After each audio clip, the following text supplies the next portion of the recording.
Yeah, I can say a couple of things about this. Um, the drum parts on this is kind of interesting because the other songs that that when we recorded them, um, Jonas had done like pre-production stuff, and he had basically mapped out the drums and assigned some beats and stuff, and Hmm. we were like, and he was basically just if you can improve it, for the Yeah. record. And we did, like, we changed it, not changed it like the basic drummings, but added a lot of shit, Right. basically. Right. But for this track, I think this was the last thing that Henrik recorded. I think it was the last thing, and it was we had forgotten it, and he was Hmm. totally going overboard in terms of schedule. Right. So Right. there's no time to sort of like, can we do something with this? So those drums in the intro, I'm pretty sure are exactly the way Jonas wrote them. Oh Like, wow. Okay. yeah, Yeah. I'm pretty sure he just took the already finished that all the weird kind of sort of splashes without a kick drum and all those stuff. Like just Right. Right. did it the way he wrote it, more or less straight up. So that was pretty cool. It sounds good as it is, man. It's really cool. Oh, we got Alex Oh, on here. What that's up? possible on my face. What's up, man? Hey How's it man, what's going? up? Living the dream. Let me get framed up here. What's going on?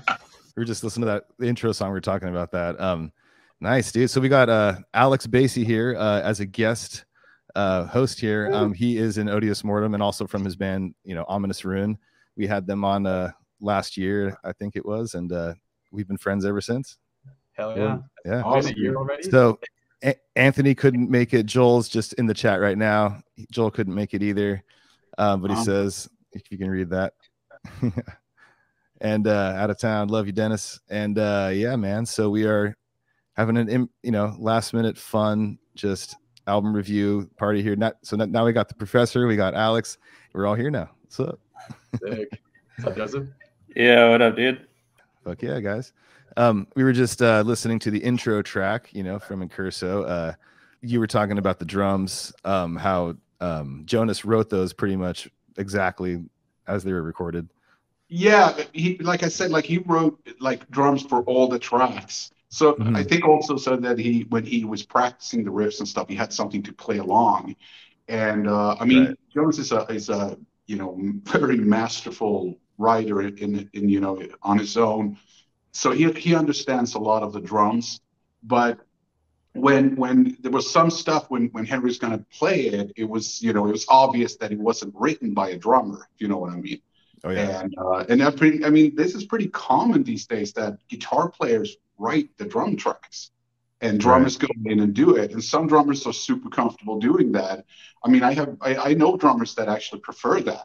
Whereas I was so inspo when I was drumming, I was like, no, that's my job. Like I'll do the drums. And I mean, you could do requests like you play that beat or whatever, but Yeah. so this was kind of a collaboration, a different way for this. That's different from the other records that way. But he was like, dudes, if you can like make it better and bigger, whatever it needs. So we went nuts. Like when I say we, I mean Henrik played the whole thing, Yeah. and I was just throwing ideas at him like, hey man, do this, do that, whatever. And yeah, but that, like I said, like Abodement was, we were so behind in schedule and we were so fried. Like Henrik was a mess, so he was like, don't change anything. I'm just gonna play it the way the pre stuff is. So that's and I think those drums worked beautifully for that intro track. So it was dude. I think a cool mix of that is rad, actually, too. Like I mean, because from Decrepit Birth, like obviously Matt. Well, I don't know if obviously, I mean, people know this, but he writes all the drums for all the songs. Yeah.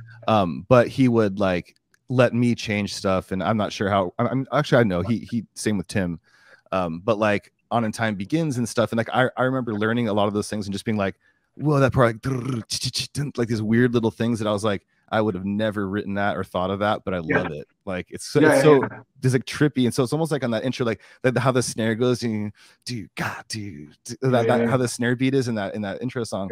It kind of reminds me of that. Like it's like how like somebody else would think, and I think as a drummer, as long as you're thinking like, oh, that's cool, like I see what I'm doing there, like it's really useful too, you know. Yeah. Because sometimes drummers can get into like a box also, you know. Oh, totally. And they're just like kind of playing that same groove, and then it's like kind of cool to like, oh, weird, you go, okay, you know. So yeah. So I'm going to give you a little trivia. We went over schedule with the drums. I don't think anybody has talked about this. We went over schedule. There was a few songs that we had to pause the entire recording, the drum session, actually, because the producer was having maybe his vacation, or maybe there was another band coming in just for a week and doing something that was planned.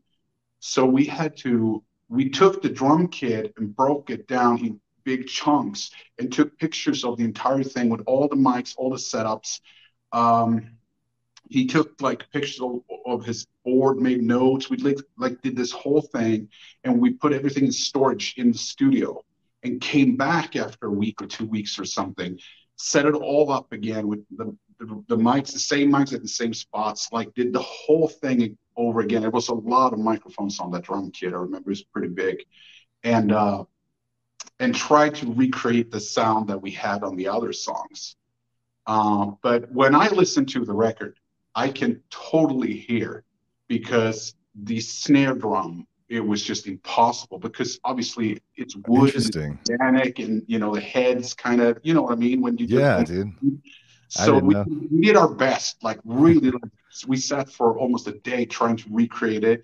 But there's some tracks on there that drums are, if you know it, you will totally hear it. It's like, well, it has a totally different ring to it. But so far, I haven't heard anybody comment on it. So, and I've never heard that. Yeah.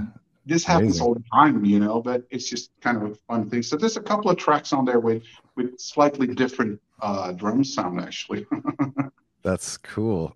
I didn't hear it. That's insane. I was going to say that's crazy, because it's like, that's kind of what I hold to like the standard of drum sounds, honestly, that album, because everything sounds so real and natural, but like still brutal and aggressive. That I think that's still what I try to go for in some of our mixes, obviously, but I would have never guessed that you would have had to do that. It sounds exactly